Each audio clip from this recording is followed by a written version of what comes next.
que possa mudar a Constituição. Nem existe na lei uma medida cautelar que enfrente o artigo 5º da Constituição. Mas como esses ministros do Supremo têm feito um ativismo judicial muito intenso, eles interpretam a Constituição, a revelia do que é a letra da lei, ao livre-arbítrio dele. Tá bom, amor, deixa assim mesmo, não mexe mais não, que eu vou acabar saindo de cena aqui. Eles interpretam ao livre-arbítrio deles. O ministro Alexandre de Moraes inventou uma cautelar que fere frontalmente, vou ler de novo, inciso 9º do artigo 5º da Constituição Federal, que diz: é livre a expressão da atividade intelectual, artística, científica e de comunicação, independentemente de censura ou licença. A ação cautelar que ele propõe, a medida cautelar, é uma censura prévia. Ele não pode fazê-lo. É absolutamente inconstitucional. Todos são iguais perante a lei, sem distinção de qualquer natureza. Quer dizer, o ministro, ele não está acima da lei. Ele é igual a todos nós perante a lei. É livre a manifestação do pensamento. Aí vem, assegurado o direito de resposta proporcional ao agravo, além da indenização por dano material, moral à imagem. São invioláveis a intimidade, a vida privada, a honra e a imagem das pessoas, assegurado o direito de indenização pelo dano moral decorrente de sua violação. Aí você vai ao Código Penal, tem ação.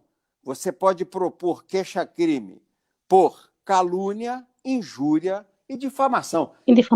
Até a produção intelectual, a produção artística, é muito comum esses artistas que fazem essas músicas assim de galhofa, que mexem com as pessoas, e muitos se sentem ofendidos na sua honra. Aí processam o autor da letra por injúria, por calúnia ou por difamação e pedem, pleiteiam indenização por danos morais. Eu mesmo estou sendo processado pelo Alexandre de Moraes, é uma coisa até curiosa.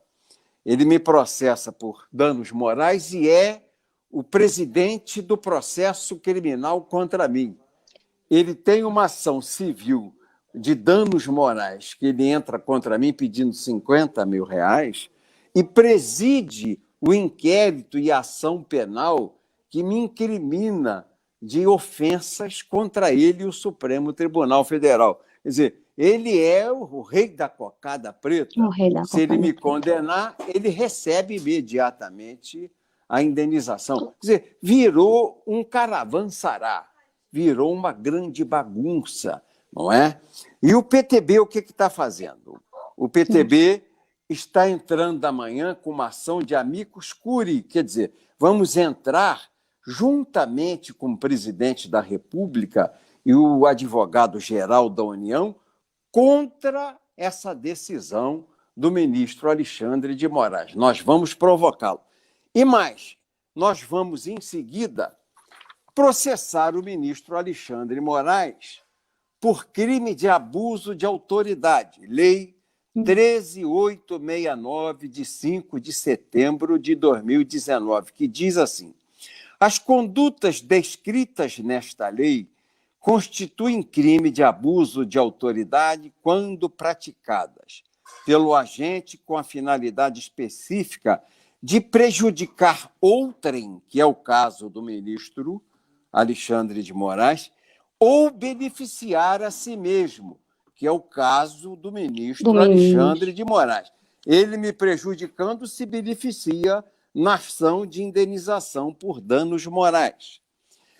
É sujeito ativo do crime de abuso de autoridade qualquer agente público, servidor ou não da administração direta, indireta ou fundacional de qualquer dos poderes da União. Inciso 4. Membros do Poder Judiciário. São efeitos da condenação tornar certa a obrigação de indenizar o dano causado pelo crime, devendo o juiz, a requerimento do ofendido, que sou eu, fixar na sentença o valor mínimo para a reparação dos danos causados pela infração, considerando os prejuízos por ele sofridos. 2. Inabilitação para o exercício de cargo, mandato ou função pública pelo período de 1 a 5 anos, ou a perda do cargo, do mandato ou da função pública. Então, nós vamos pedir tanto indenização pelo dano causado, como a inabilitação dele da função pública, pelo menos por um período de 1 a 5 anos. Nós vamos nos habilitar nessa ação que contra ele move o presidente da República, através da AGU, que é uma ação seríssima, Amei. Isso que eu ia perguntar para o senhor. O presidente está lutando legalmente, constitucionalmente, institucionalmente, contra um ministro do Supremo. Mas ele é um chefe de poder. Ele tem um peso muito forte contra o ministro Alexandre de Moraes.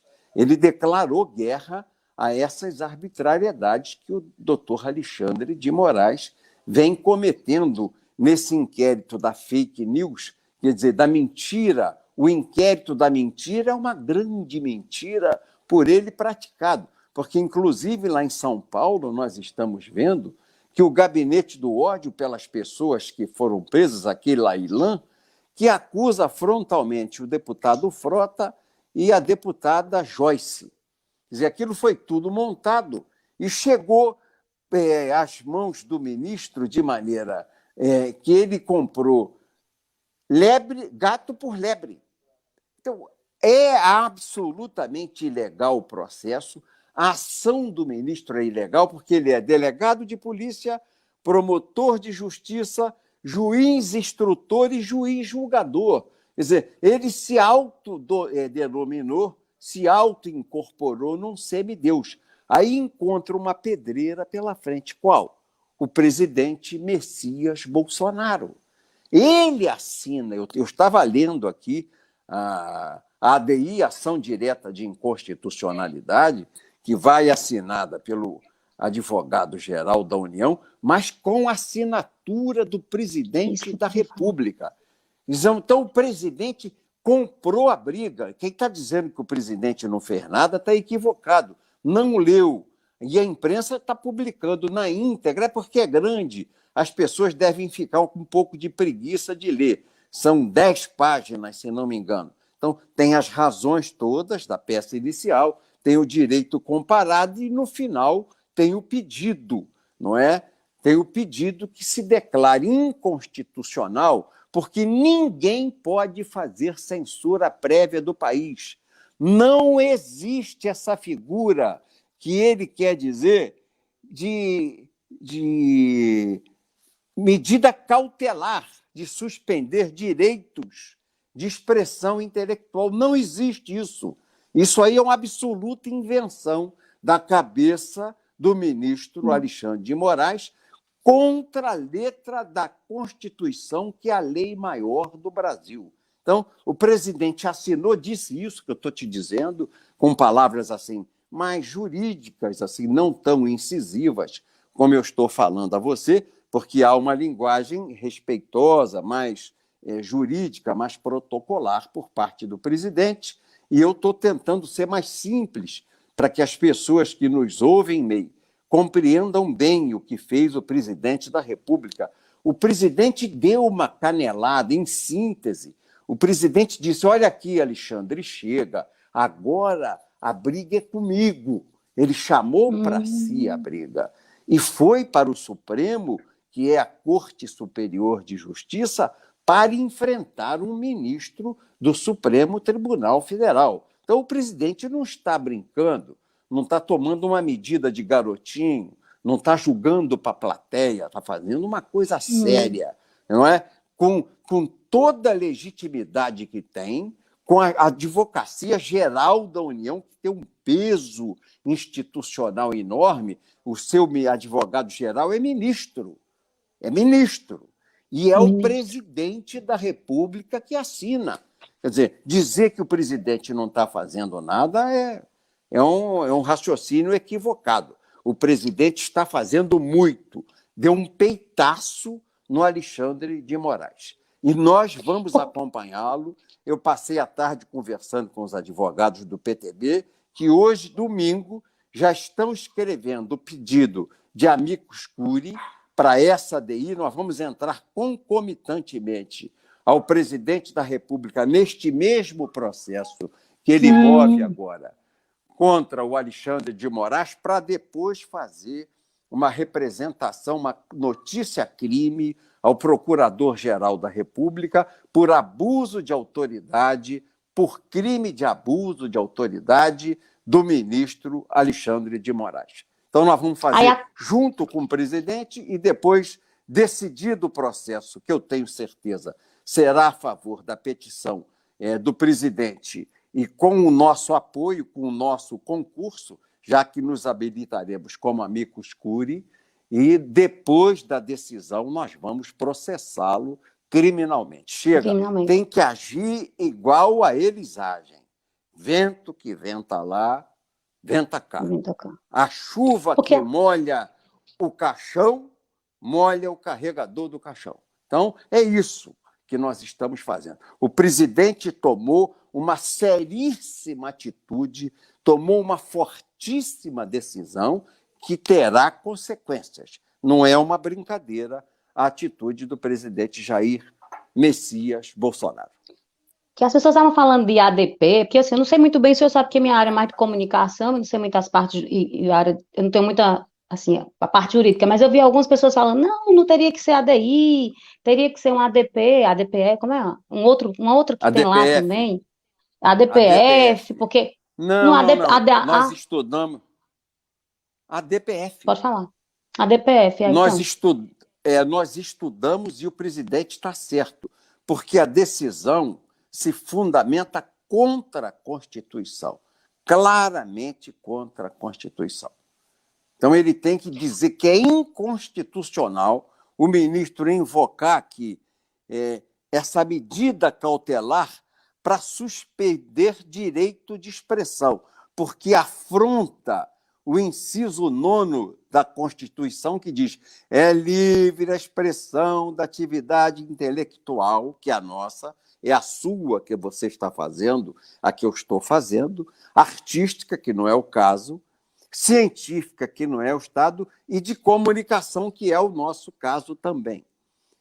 Independentemente de censura ou licença. Não há licença prévia para você falar no seu YouTube, não há licença prévia para que eu fale, não há licença prévia para que eu escreva, não há censura prévia. Eu não tenho que submeter a ninguém o que eu escrevo no Twitter. Hoje, eu estou escrevendo através da minha filha Cristiane Brasil. Eu estou fazendo o meu Twitter através da Cristiane Brasil e aguardando, porque entramos também no Supremo, pedindo ao presidente da Corte, o ministro Toffoli, que reveja o ato arbitrário e inconstitucional do senhor Alexandre de Moraes. Então, por exemplo, pedir para que o presidente saia por aí, como muita gente está... Eu queria muito que o senhor falasse, porque é muito importante, porque o senhor é político. O senhor passou a vida inteira fazendo política. O senhor está há 40 anos fazendo política, não é isso? O senhor conhece o meio político, o senhor conhece de política muito mais que muitos de nós, que, assim, dos meninos que estão começando agora, que estão fazendo militância, tem um pouco tempo. Então, assim, as pessoas ficam achando que o presidente tem que agir como um militante, que ele tem que sair e usar a voz dele contra... eu não quero agora, Alexandre de Moraes, agora acabou, vamos acabar com isso. Não, o presidente precisa usar essas armas e agir como um chefe de Estado. Falar cabe a nós, não é isso? E aí é isso que eu queria que as pessoas entendessem. Porque eu acho que quanto mais se tenta dividir, mais eles vão conseguindo o que eles querem. Porque quem é que o presidente tem? Ao povo, a sua militância, que está falando na internet, que é essa nova essa nova forma de se comunicar. E aí, se a gente fica tentando dizer, não, dessa forma não foi, está errado, isso e aquilo, é importante o senhor chegar e dizer assim, olha, o presidente tomou uma atitude firme, o presidente está, sim, ao lado do seu povo, agora a gente tem que esperar dele que ele seja um presidente, e não militância. Deixa que, como você já falou da outra vez, deixa isso para a gente. A briga fazemos nós, em nome de Messias Bolsonaro. Messias é o Filho de Deus, é Jesus. Esse é o nome santo. E Bolsonaro era o nome militar que estava na farda dele. Ele é um guerreiro de Cristo. Então, ele não pode agir como nós agimos.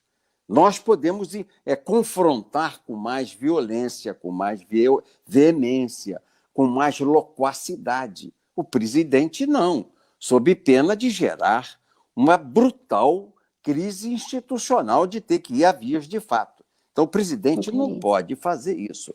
Ainda mais cercado como está dessa narrativa de esquerda que imputa a ele todos os erros que acontecem no Brasil. E agora com desespero ainda maior. Eu conversei hoje longamente com o Murilo Hidalgo, que é o presidente do Instituto Paraná Pesquisa. O presidente está assim, ó, com o nariz para cima, o avião dele subiu. Ele cresceu 10% no Nordeste, que era a base do PT. O presidente está tomando a base do PT no Nordeste. A que ele tem na região Sudeste e Sul, ele não perdeu, ele mantém. E no Nordeste, que era o quintal da esquerda, o presidente começou a plantar a sua semente em solo fértil, irrigada até pelas águas do Rio São Francisco.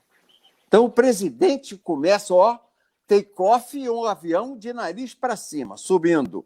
Cresceu apanhando o que está apanhando na mídia, no Jornal Nacional, no Jornal da Band, no Jornal Globo, no Jornal A Folha, no Jornal Estadão, apanhando dos velhos veículos de comunicação, da velha imprensa, todo dia, de manhã, de tarde, de noite. É um linchamento que eu nunca assisti na minha vida, May.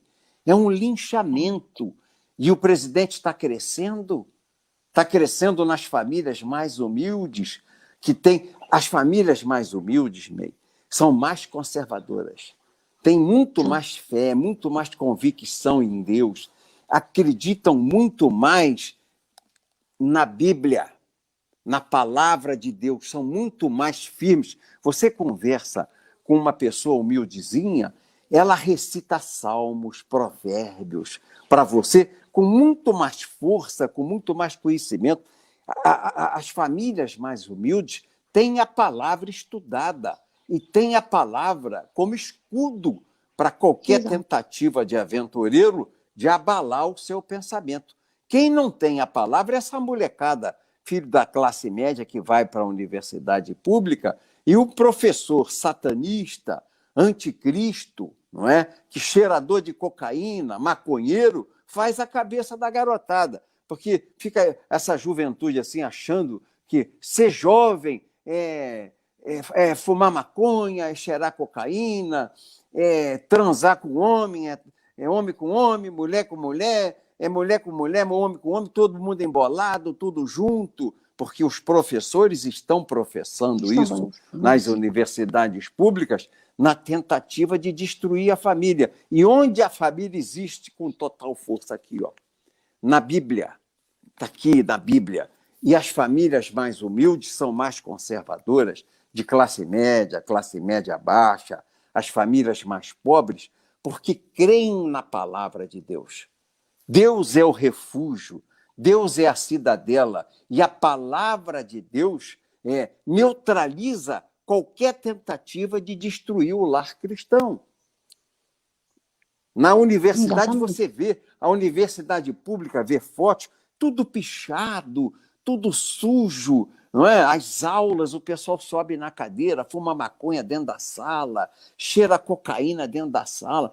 Uma absoluta violência ao que prega a nossa lei e a vontade de Deus. A vontade de Deus. E a vontade da Bíblia. As nossas tradições judaico-cristãs, que é através desse gramichismo que está instalado dentro das universidades, que aconteceu aí a partir do Foro de São Paulo, feito pelo Fernando Henrique, pelo Lula, pelo Fidel Castro, pelo Maduro, pelo Coronel Hugo Chávez, essa turma aí, né, da esquerda mais radical, esse ideário vem de lá, a destruição da família. Porque a família é a trincheira que não permite que esse ideário prevaleça. No PTB, eu não sei, eu queria o dia que você conversasse. Quando você for a Brasília, me liga agora. Você vai a Brasília nas próximas semanas, que eu sei. Eu quero que você conheça a presidente do PTB, a mulher, Graciela Nianov, que ela diz: nós somos as leoas na proteção das nossas famílias. Ninguém vai dizer ao meu filho, João, que ele tem que chamar Maria. Ninguém vai dizer à minha filha Maria que ela tem que se chamar João. João é meu filho e Maria é minha filha. Eu não permito que o Estado, por interferência de ninguém, influa na educação que dou eu a meus filhos. Somos as leoas do PTB, rugindo em defesa da família. O que ela está fazendo? Ela está recebendo as tradições, não é, dos nossos antepassados, nossos bisavós, nossos avós, nossos pais. E, como disse Deus, nós não temos o direito de reter esse legado. Nós temos que transferir esse legado, essa palavra de Deus, às gerações futuras. Deus se faz vivo para as gerações que nos sucedem, nossos filhos, nossos netos e nossos bisnetos. É isso que está acontecendo, querida. Para o senhor, porque eu sei que o senhor vai para a missa, para não lhe alongar mais, mas deixa eu só fazer uma última pergunta para...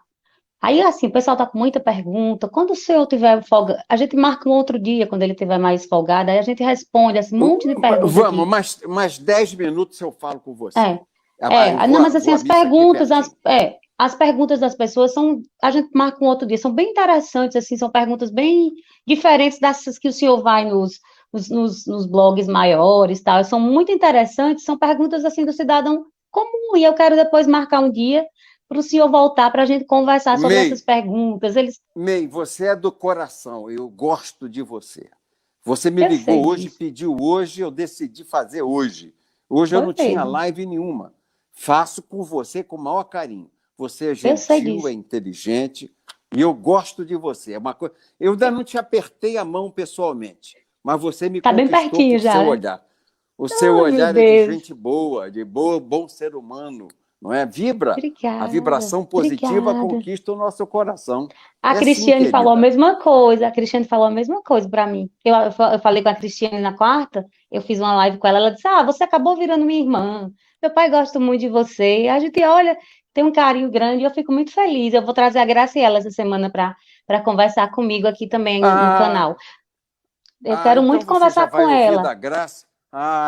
Esse movimento, esse símbolo do leão que nós temos ao PTB, o rugido da vida, o rugido da liberdade, somos as leoas e os leões em defesa da família cristã. Somos os leões e as leoas conservadores. Isso tudo é sentimento que o PTB Mulher nos trouxe, que a Graciela Nianov nos trouxe. Foi assim, uma bênção de Deus. Nós nos apoderamos da bênção e dessa verdade, dessa vitória que Deus nos deu. Você sabe que foi tão forte isso, que nos uniu a todos no PTB? Hoje você trabalha no PTB num clima muito mais afetuoso, muito mais fraterno. E voltamos a uma prática que nós tínhamos esquecido há algum tempo, da oração nas refeições que o partido faz, da hora do almoço. Ora faço eu a oração, ora faz a Grace, ora faz o Rondon, ora faz o Onésio, o Beto, o grupo de diretores do PTB. E isso, olha, Deus se faz presente, o PTB está iluminado. É sólida a presença de Deus, né? E nós nos defendemos com toda a cautela, porque o inimigo, o anticristo, fica sempre procurando uma brecha para entrar. E o preço dessa irmandade, desse amor, é eterna vigilância. Orai e vigiai. E nós oramos e vigiamos, querida. e vigiando. Aí, só para o senhor ir, eu concluir, me diga uma coisa. O senhor é amigo do presidente há muito tempo. O presidente ficou no seu partido durante Sou. quase 3 anos. O senhor é uma pessoa que conhece o Jair Bolsonaro. Eu tenho conversado com Sim. as pessoas estão muito preocupadas, muito nervosas. Elas querem que o Bolsonaro seja o mesmo do palanque. E assim, eu tenho tentado todos os dias, assim, do meu jeito, olhar a política da forma que uma nordestina tem visto ela ser mais dinâmica. Eu costumo dizer assim, que eu analiso a política da forma que o Nordeste está vendo, a forma que o nordestino está vendo. E aí eu queria que o senhor me dissesse assim, o senhor conhecendo o presidente Jair Bolsonaro, porque assim, eu também o conheço um pouco, não como o senhor, mas eu também o conheço, analiso o perfil do presidente. O senhor, conhecendo o presidente como o senhor quer, o senhor acha mesmo que, como tem muitas pessoas falando, o presidente está vendido ou rendido a uma ala militar, que o presidente está tutelado, Não, que ele não toma as nada, decisões mais. nada. O Os senhor acha militares isso? estão agindo com cautela. Não, não acho isso. Não acho isso. Eu tenho Ele é muito conversado com. Eu forte. passei uma semana em São Paulo agora. Filiei um deputado Douglas Douglas Garcia, o melhor Garcia, ao deputado PTB, estadual do Brasil, viu? e estamos filiando outros essa semana, federais e estaduais, que foram expulsos de partidos do PSL e estão vindo para o PTB. Eu conversei com vários militares, general, brigadeiro, almirante, coronel, homens de estratégia, homens de tropa especial, de combate especial, homens que combateram na África, na Ásia, homens que tiveram no Haiti. Conversei com várias pessoas, todos alinhados com o presidente Bolsonaro, todos. Só que eles acham o seguinte, Ney, em 64, quem pediu a ação dos militares foi a família brasileira. Porque nós estávamos à beira do comunismo, à beira da ditadura sindical, à beira da ditadura do proletário. João Goulart perdeu a força. Ele era dominado pelo Partido Comunista, que poucos anos antes implantara em Cuba, através da Revolução Comunista, a ditadura do proletário. Inclusive, estava aí na América Latina o Che Guevara, que tem uns bobocas que fazem questão de exibir na camiseta o Che Guevara como herói, assassino de homossexuais. Ele matava os homossexuais. O comunista assassina os homossexuais. E o movimento gay do Brasil é comunista, é um negócio engraçado.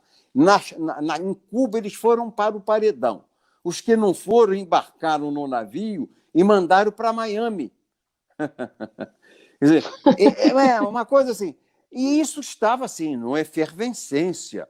Havia o grupo dos 11 que o Brizola começou a montar, foi para Cuba fazer treinamento, como fazer o proselitismo, como é que se fazia a regimentação, como influir na universidade. Grupo dos 11. Em cada estado, em cada cidade do estado, um grupo de 11 pessoas que fazia a guerrilha armada e a guerrilha retórica, intelectual. Brizola fez isso para tentar fazer a Revolução Comunista no Brasil, não é? Mas o Partido Comunista que tentou fazer isso.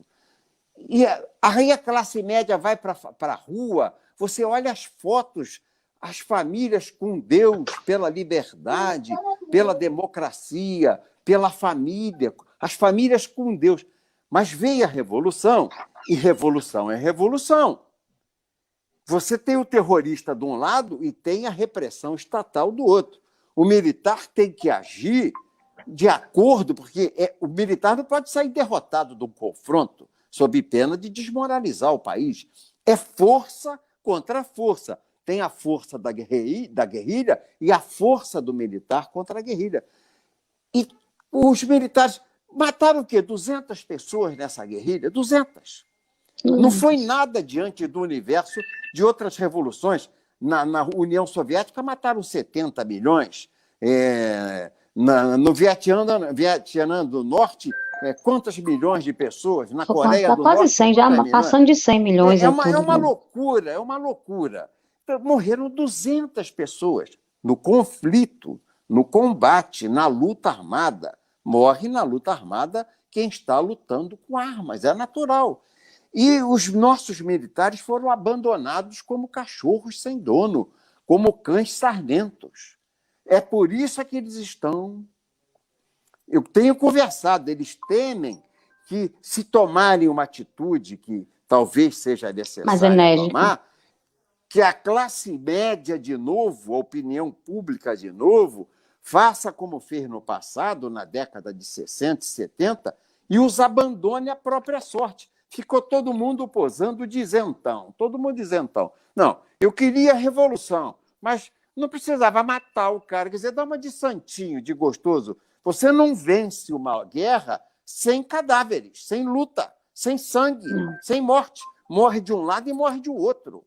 Então, os militares têm essa cautela. Eu tenho conversado com eles e percebo, eu conversei claramente português rasgado essa semana em São Paulo com eles, e disse, por que não reage? Roberto, vamos ver o momento que está maduro, quando se ama, para qualquer atitude. Porque nós já fomos abandonados uma vez e acusados de assassino, comissão da verdade, que era uma mentira montada pela esquerda, essas narrativas de mentira da esquerda.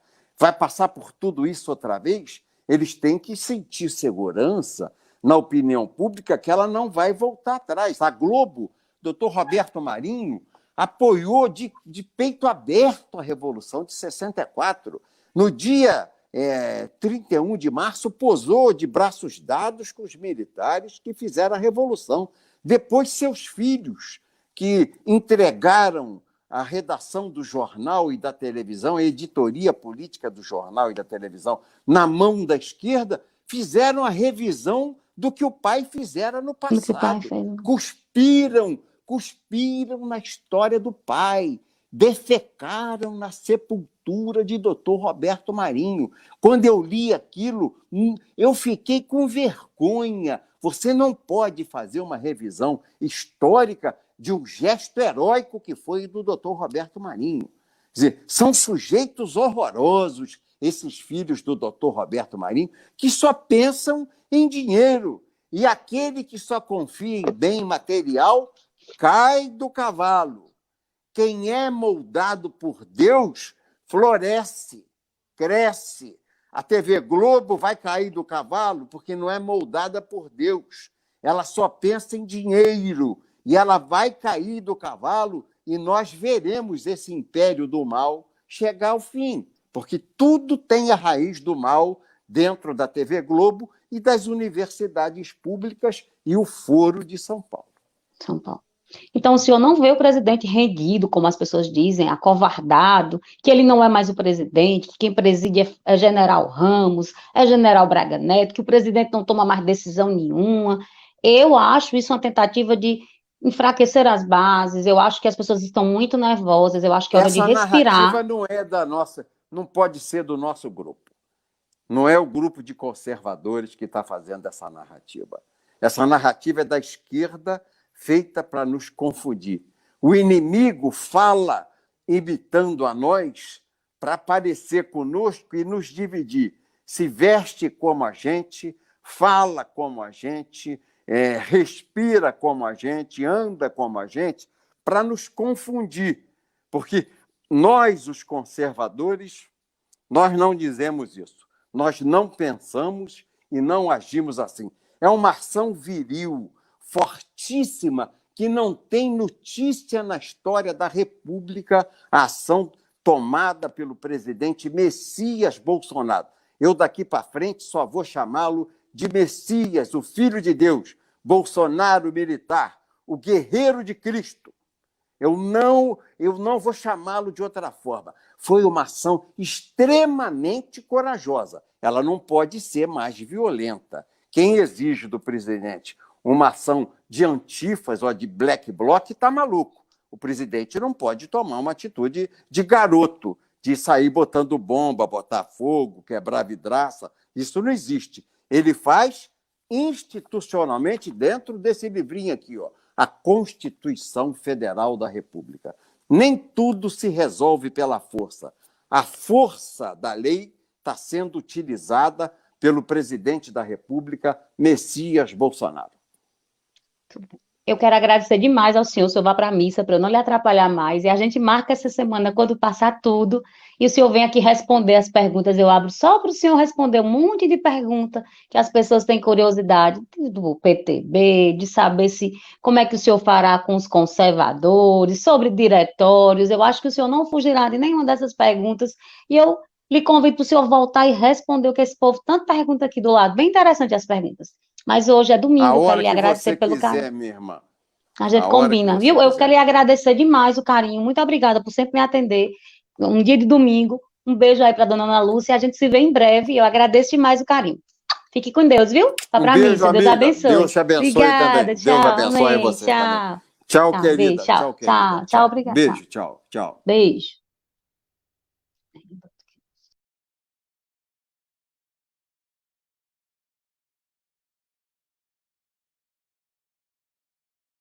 Tudo bom com o senhor? Seja bem-vindo aqui ao Bastidores do Poder. É um prazer, Isabel. Prazer estar com você. Em nome da Redentora. Tem muito assunto para a gente tratar com o senhor aqui, viu? A primeira pergunta. O PTB pode receber... Meio. E sempre um grande parceiro, um grande companheiro, homem sério, firme, de palavra, simples, humilde, honesto. E é um prazer tê-lo no PTB. Eu gostaria de tê-lo no PTB novamente. Ele deu... Eu era o líder da bancada, fui líder dele 2 anos e guardei dele uma excelente impressão e uma grande amizade. E ele comigo. Eu estou vendo que ele está sem partido, ele precisa de partido, e eu ofereço o PTB para que ele possa vir para cá. Não estou olhando para baixo, não? Não, presidente, está certo. Tá certo? Tá ótimo, presidente. Estamos em áudio e vídeo, viu? Com o Roberto Jefferson. Para vocês ouvintes que nos acompanham aqui no Bastidores do Poder, corre lá também para o nosso YouTube, Rádio Bandeirantes Oficial. O senhor está falando que receberia o presidente Jair Bolsonaro de braços abertos. E o que o presidente Jair Bolsonaro fala sobre essa ideia para o senhor? Ele sinaliza alguma possibilidade dessa ida realmente se concretizar? Ele está estudando. O nosso programa partidário é muito mais avançado que qualquer outro programa partidário conservador oferece a ele. Nós fizemos em 21 de abril de 2018 uma convenção nacional e fizemos um profundo debate para construir um novo programa partidário.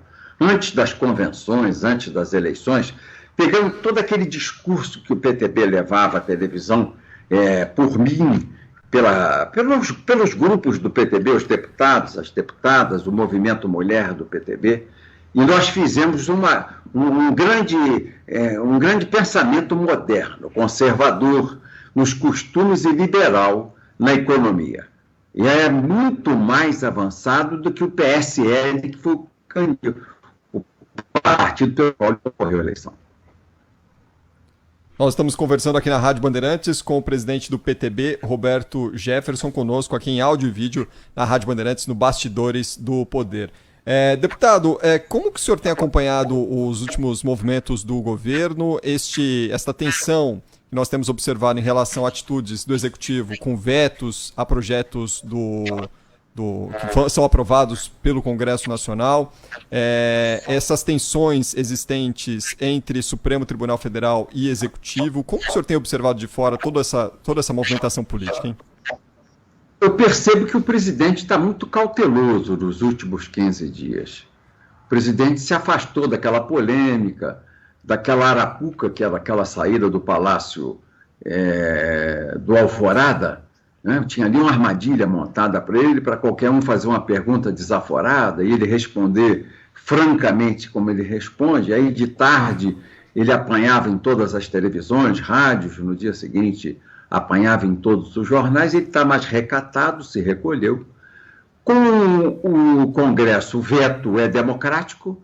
O Rodrigo tem essa mania de fazer uma pauta independente, né? Já alardeou isso, né? Que ele é o primeiro-ministro, disse até para a Veja que a pauta legislativa é com ele é o primeiro-ministro do Brasil. E o presidente veta matérias que ferem o equilíbrio econômico no momento de crise que o país vive. Não há um conflito nas matérias de costume, há um conflito nas matérias econômicas. E o presidente tem limite, o orçamento da União tem um limite. O deputado sempre faz uma jogada para a galera. Ele põe mais dinheiro do que pode dar, porque sabe que não é ele que dá, a responsabilidade não é com ele, né? Ele não está na responsabilidade fiscal. Se gastar mais do que prevê o orçamento da União, então ele faz o projeto mais oneroso e o presidente se vê obrigado a vetar. Mas isso é da democracia. Quanto ao Supremo, o presidente se recolheu, ele nunca respondeu ao Supremo, e é o Supremo que tem batido sem parar no governo e tentado inviabilizar o governo dele. Ele herdou uma herança maldita, um Supremo lotado de comunistas, desgraçadamente são todos comunistas, homens e mulheres do PT e do PSDB. Não é? Quem não é comunista vermelho é melancia, é verde por fora e vermelho por dentro. E eles têm tentado inviabilizar um governo conservador e de direita, que é o governo do presidente Jair Messias Bolsonaro. O presidente está quieto, quem está batendo é o Supremo. Veja essa semana o que fez o ministro Gilmar Mendes. Quando apareceu o rabo do Toffoli preso dentro do cofre da OAS, dentro do cofre da Norberto Odebrecht, o amigo do meu pai, dinheiro para reformar a casa, mesada, essas coisas que vazaram do Ministério Público e deixaram numa situação muito mal o presidente do Supremo, não é? Aquela idoneidade moral exigida na Constituição, ele mostrou que não tem. E o que fez o Gilmar? Bateu no governo, nos militares, para tentar tirar o foco de cima do Supremo e dizer que os generais são genocidas, que os militares são genocidas. Criou um problema. E o presidente se manteve quieto, houve uma resposta da ala militar, mas o presidente aturou mais essa agressão feita pelos ministros do Supremo contra o governo dele, sem passar recibo. Deputado, já que o senhor tocou no assunto Gilmar Mendes, e isso foi no final de semana e essa situação ainda está rendendo, né? A gente trouxe agora há pouco a informação sobre uma ligação, inclusive do ministro da Saúde, Eduardo Pazuello, general Eduardo Pazuello, para o ministro Gilmar Mendes, no sentido de estender uma bandeira branca aí em relação a essa história. Essa bandeira branca que foi estendida pode evitar, por exemplo, que o partido do senhor entre com ações contra o ministro Gilmar Mendes, como chegou a ser anunciado no início da semana? Nós vamos entrar contra o Gilmar Mendes. Ele tem que parar. Ele tem um rabão enorme, o Gilmar. Eu conheci o Gilmar pobre. Hoje é um homem milionário. Sempre foi funcionário público. Nós trabalhamos juntos, eu e o Gilmar. Na época que ele era assessor jurídico na Casa Civil no governo Collor, nós fizemos juntos a defesa do Collor por escrito, nós preparávamos o que eu ia fazer na CPI juntos, ou no meu gabinete na Câmara, 2 vezes por semana, ou no gabinete dele na Casa Civil. Era um homem simples de caráter e pobre. Hoje é um homem milionário e que sempre recebeu salários públicos, e a gente não entende de onde vem tanto dinheiro para o Gilmar fazer o patrimônio que tem, a ponto dele impedir os auditores da Receita Federal de questionarem o salário público que ele recebe como empregado do povo, porque o ministro do Supremo, nomeado, não é concurso, não é eleição, eles que têm menos legitimidade que todos os outros poderes. Eles não fizeram concurso e nem foram eleitos, foram nomeados pelo lobby mais desonesto que tem, que é o lobby dos advogados, para ministro do Supremo. Se você soubesse como é, igual salsicharia. Se o povo visse fazer salsicha, não comia salsicha. Se visse fazer o lobby para ministro do Supremo, nunca mais acreditava na justiça. Então, o Gilmar Mendes, que tem um rabão enorme, fez fortuna, era pobrezinho aqui em Brasília. Eu o conheci assim. E, de repente, ostenta uma fortuna enorme, não sai mais de Portugal. O que é que ele tanto visita lá? Família, você já viu a casa do Gilmar em Portugal? Ele vai visitar a família ou a conta bancária que tem no exterior? Essas coisas nós temos que passar limpo.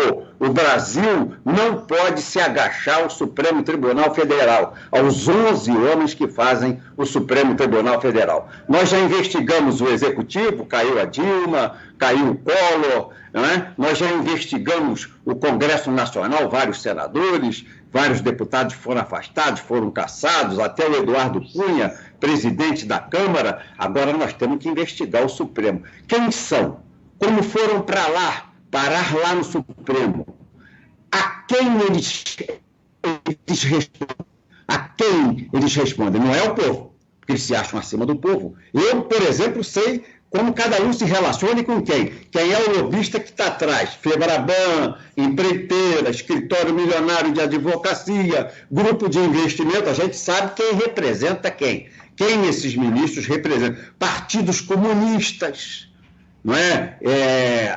Relacionamento ideológico com partidos comunistas. Quem são os pragmáticos? Quem são os ideológicos? Nós sabemos, mas o povo brasileiro tem sabido agora, porque esse protagonismo do Supremo transformou a Corte num grande partido político, e quem tem partido político fica, Isabel, aberto a essas perguntas que você me fez.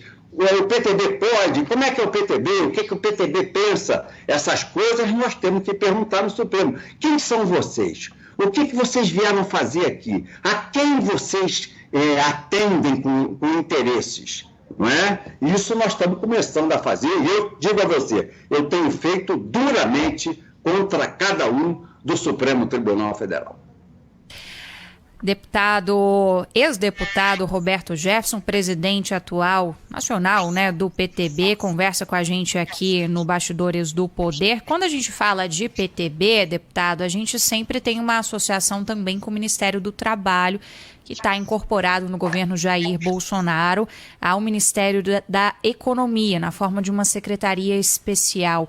O senhor defende que seja feito esse desmembramento? Isso pode ser conversado com o próprio governo diante de uma eventual ida do presidente Jair Bolsonaro ao PTB, ou deixa como está?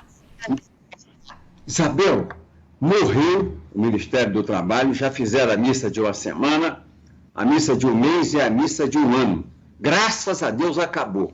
Era importante o Ministério do Trabalho na década de 30, 40, onde as relações entre empresa e trabalhador, empreendedor e trabalhador, eram ainda muito imaturas. Nós tínhamos pouco tempo da lei da abolição da escravatura, que o teu nome inspira a lembrar. Não é? Princesa Isabel assinou a Lei Áurea em 1888. Então, quando chegou a década de 30, nós tínhamos 42 anos, ou 50 anos, 42 anos, do fim da escravatura. Havia uma mentalidade ainda muito escravocrata em relação a quem empregava e a mão de obra. Hoje não. As relações são maduras. Tudo se resolve pelo computador, todo mundo tem informação, a rede social é enorme, o trabalhador é maduro, e o Ministério do Trabalho ficava no meio criando problema. Você tem no Brasil 2% da mão de obra registrada do mundo. 2%. E você tem 90% das reclamações trabalhistas do mundo. Aí você diz, como? É por vício das empresas? Claro que não. Safadeza de muitos advogados de porta de delegacia do trabalho, safadeza de juiz de trabalho, que querem fazer sempre uma política ideológica, justiça do trabalhador contra o empregador. Então, tem 90% das reclamações trabalhistas do mundo. As nossas empresas brasileiras não são desonestas com o trabalhador, como são as estatísticas do Ministério do Trabalho. E eu digo a você, a Justiça do Trabalho custa 22 bilhões de reais ano ao Brasil e resolve 5 bilhões entre acordos e indenizações. Ela custa 4 vezes mais do que resolve de conflitos trabalhistas. Não era melhor a gente fazer um seguro para crise do trabalho, conflito trabalhista? Vamos fazer até de 10 milhões e economizar 12 e fechar essa Justiça do Trabalho? Já fechamos o Ministério do Trabalho. Falta fechar agora a Justiça do Trabalho, que são juízes meia-boca, baixo clero, o baixo clero do Poder Judiciário é o juiz do trabalho. Ele só tem uma visão, CLT, acordo ou decisão de conflito que ele resolve estabelecendo uma indenização, um pagamento. Você pode pagar o teu empregado tudo que ele tem a receber. Faz isso com a tua empregada doméstica. Paga 13º, férias, aviso prévio, libera o fundo de garantia, paga a multa sobre o fundo de garantia. Ela pega um advogado desse de porta de delegacia do trabalho, faz uma reclamação trabalhista. Aí você vai sentar lá na cadeira. O juiz vai dizer, não, ela é pobre, Você pode, porque você, Isabel, é jornalista da Band, você deve ter um salário bem alto. Vamos fazer um acordo. Você tem aqui a quitação, mas você dá mais 50% a ela. É assim que a Justiça do Trabalho vive.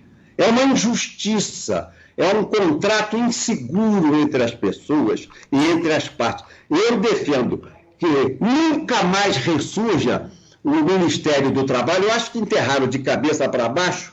Se ele sair, sai no Japão. Sair do túmulo. E a Justiça do Trabalho, que é uma espécie de jabuticaba, só existe no Brasil, tem que acabar também.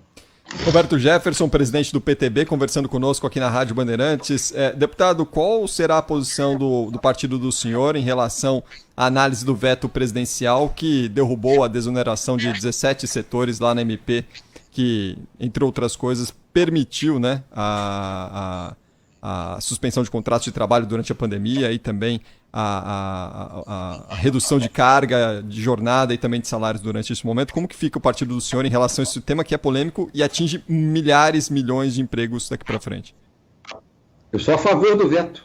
O presidente já está atendendo aos trabalhadores e tudo que você viu lá foi exagero da esquerda para desgastar o presidente e onerar as empresas brasileiras que estão falindo. Quanto mais você onera, mais você fecha. Se você mata a galinha de ovos de ouro, não vai ter emprego para mais ninguém. Nós vamos viver uma grave crise quando aquele auxílio emergencial que o presidente vem pagando de R$600 parar dentro de 2 meses. Quando acabar a pandemia chinesa, esse vírus comunista chinês que infectou todo o Ocidente e está fazendo essa desgraça no Brasil, vírus do Partido Comunista Chinês. Aqui no Brasil, coronavírus, o vírus chinês. Nós vamos ter uma grave crise social, de desemprego e de quebradura das empresas. Mas, deputado, neste momento de você fortalecer o mercado de trabalho e o emprego, você onerar 17 setores que são os que mais empregam no país, não é um contrassenso, deputado? Mas quais são os setores que estão sendo onerados? São 17 setores. Tem setor de construção civil, você tem uma série de outros setores que geram, por exemplo, teleserviços, que são setores que geram muita mão de obra. Só pode fazer o social, só pode fazer, Cristiano, o social se ele tiver dinheiro, se ele tiver arrecadação. Não arrecada, o governo não está arrecadando. Se ele for abrir mão de tudo, ele quebra e vai deixar o povo totalmente desassistido. Ele tem que se equilibrar. Governar é tomar medidas também que não são tão populares. Eu vou orientar o meu partido a manter o veto do presidente, né? Para que nós tenhamos equilíbrio nas contas do governo. Nessa discussão também, né, deputado, entra a reforma tributária, porque as pistas que temos até o momento é que há, sim, uma intenção do Palácio do Planalto em se ter uma desoneração da folha de pagamento, não para 17, mas para todos os setores, mas que isso teria que ser compensado com a criação de um novo imposto, né? E a ideia é que esse novo tributo ele incida justamente sobre pagamentos eletrônicos. O que o senhor acha dessa ideia? Eu sou contra imposto. Quanto mais imposto, mais fraco o homem. Não é? O excesso de impostos leva ao fortalecimento de uma burocracia que cada vez se agiganta, esmagando o indivíduo, a família do indivíduo, e sendo autoritária, prepotente com a sociedade. Nós somos contra a criação de qualquer novo imposto. Vamos viver o Brasil com os impostos que há. Novos impostos. Nós somos contra e vamos discutir para votar contra a criação de qualquer imposto novo. Deputado, queria amarrar aqui e finalizar a nossa entrevista voltando lá para o nosso primeiro assunto, se o senhor me permitir. O senhor falou que o presidente Jair Bolsonaro estuda a possibilidade de migrar para o PTB. De 0 a 100, hein? Qual que é a chance real que o senhor avalia que